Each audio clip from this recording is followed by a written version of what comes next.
नमस्कार दोस्तों, बहुत बहुत स्वागत है आपका अपने channel incredible study with RP में। और आज के वीडियो में हम यूपी पीसीएस 1998 में जो भी एंशियंट हिस्ट्री के क्वेश्चन पूछे गए हैं उनका 1 बाय 1 करके विश्लेषण करेंगे। तो चलिए स्टार्ट करते हैं। लौह धातु के प्रचलन का सबसे प्राचीनतम प्रमाण हमें कहाँ से मिलता है?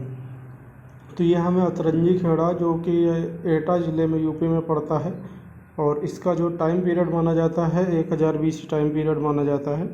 लेकिन अगर एनसीईआरटी के अकॉर्डिंग बात करें तो 1500 BC का टाइम पीरियड, यानी लौह धातु के प्राचीनतम प्रमाण आपको अतरंजी खेड़ा से मिलते हैं। अगला क्वेश्चन है कपिल मुनि द्वारा प्रतिपादित दार्शनिक प्रणाली। तो कपिल मुनि ने सांख्य दर्शन का प्रतिपादन किया था। और आपको बता दूं, पूर्व मीमांसा के प्रतिपादक जैमिनी हैं, उत्तर मीमांसा के वादरायण हैं, और न्याय दर्शन के प्रतिपादक गौतम हैं, और वैशेषिक के कणाद और योग दर्शन के प्रतिपादक आपके पतंजलि हैं। तो ये भी कुछ फैक्ट हैं जो लिख दिए हैं एक साथ, आपको याद करने में आसानी रहेगी। हेलियोडोरस का बेस नगर अभिलेख संदर्भित है। तो हेलियोडोरस का बेस नगर अभिलेख केवल वासुदेव से संबंधित है, संदर्भित है, ठीक है। अगला क्वेश्चन असर्शन और रीजन में था। लगभग 2 वर्ष अभियान पश्चात सिकंदर ने 325 ईस्वी में भारत छोड़ दिया। तो ये कथन सही है, क्योंकि उसके जो सैनिक थे उन्होंने व्यास नदी को पार करने से मना कर दिया था, और 2 साल तक वहाँ रुके रुके वो थक भी चुका था। चंद्रगुप्त मौर्य से पराजित हुआ था। तो ये कथन आपका गलत है, क्योंकि वह चंद्रगुप्त मौर्य से पराजित नहीं हुआ था, वह सिर्फ चंद्रगुप्त मौर्य से मिला था। और सिकंदर का युद्ध पोरस से हुआ था, ना कि चंद्रगुप्त मौर्य से। अगला क्वेश्चन है कि शून्यता सिद्धांत का सर्वप्रथम प्रतिपादन करने वाले बौद्ध दार्शनिक।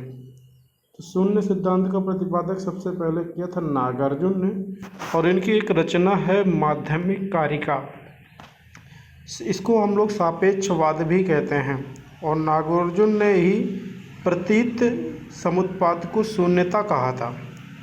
महायान संप्रदाय का ही एक भाग है, आपको बता दें, यानी शून्यतावाद भी महायान संप्रदाय का ही एक भाग है। और इसका दूसरा भाग था विज्ञानवाद। कहने का मतलब ये हुआ कि महायान संप्रदाय के 2 भाग थे, एक विज्ञानवाद और एक शून्यतावाद। अगला क्वेश्चन है कालिदास मालविकाग्नि मित्र का नायक कौन है? तो कालिदास की मालविकाग्नि मित्र का नायक है अग्निमित्र, और नायिका है मालविका, और इन्हीं के प्रेम प्रसंग की इसकी जानकारी मिलती है। कालिदास को भारत का शेक्सपियर भी कहा जाता है। और कालिदास ने अन्य कौन कौन सी रचनाएं करी थी? तो रघुवंश की थी, कुमार संभव। और रघुवंश और कुमार संभव ये उनके दोनों जो है महाकाव्य थे। बाकी मेघदूत, ऋतुसंहार, विक्रमोर्वशी ये उनकी अन्य रचनाएं थी। इसके बाद बौद्ध धर्म की विशेषताओं से संबंधित क्वेश्चन पूछा गया था। तो बौद्ध धर्म में देखिए, वर्ण जाति को उसी तरह से स्वीकार कर लिया गया था। ब्राह्मण वर्ग की सर्वोच्च सामाजिक कोटि को चुनौती दी गई। यानी कि बौद्ध धर्म, देखिए, ब्राह्मणों ने ही जो भी वर्ण व्यवस्था बनाई थी, तो उसको तो इसमें विरोध किया गया, ठीक है। और इसीलिए इसको सर्वोच्च सामाजिक कोटि को एक तरह से चुनौती भी इस धर्म में दी गई। जिस तरह से उच्च वर्ग के लोग जो थे निम्न वर्ग का शोषण करते थे, उसी वजह से ये बौद्ध धर्म का जन्म होता है। और उसमें ब्राह्मण धर्म से जो भी संबंधित उसमें बुराइयां थी, उनका अपमान किया जाता है या उनकी अवहेलना की जाती है। और इन्होंने कुछ शिल्पों को जो है निम्न भी कहा था। जाति पाति सामाजिक बुराइयों का इन्होंने विरोध किया था। मध्यम मार्ग का इन्होंने उपदेश दिया था। अर्थात महात्मा बुद्ध ने कौन से मार्ग का उपदेश दिया था? तो मध्यम मार्ग का उपदेश दिया था। और इन्होंने ये बताया था कि आत्मा जैसी कोई चीज़ नहीं है। ईश्वर और आत्मा की सत्ता पर ये लोग विश्वास नहीं करते थे। और इन्होंने ये भी कहा था कि बौद्ध धर्म में कि मोक्ष प्राप्त करने के लिए आपको कोई कठिन साधना या कठिन मेहनत करने की ज़रूरत नहीं है। अगला क्वेश्चन है आपका, एलोरा में गुफाओं तथा शैलकृत मंदिरों का संबंध है। तो एलोरा की जो गुफाएं हैं उसमें आपको बता दें कि इसमें मुख्य रूप से 3 लोगों के बारे में है। हिंदुओं के बारे में, बौद्ध के बारे में और जैन लोगों के बारे में। यानी हिंदू बौद्ध जैन के मंदिर आपको वहाँ पे मिलते हैं। हिंदुओं की जो है बौद्ध की जो है 12 गुफाएं हैं और 17 गुहा मंदिर हैं एलोरा की गुफाओं में। 5 जैन मंदिर हैं, ठीक है। और कैलाश मंदिर जो है सबसे ज़्यादा प्रसिद्ध है वहाँ का, एलोरा का कैलाश मंदिर। एलोरा की गुफाओं का निर्माण किसने कराया था? तो राष्ट्रकूटों ने कराया था।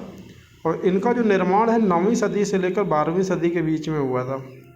और जो 23वें तीर्थंकर थे पार्श्वनाथ तीर्थंकर, यानी जैन धर्म के जो 23वें तीर्थंकर थे जिनका नाम पार्श्वनाथ था, उनकी समाधि प्रतिमा भी यहीं पर मिलती है, ठीक है।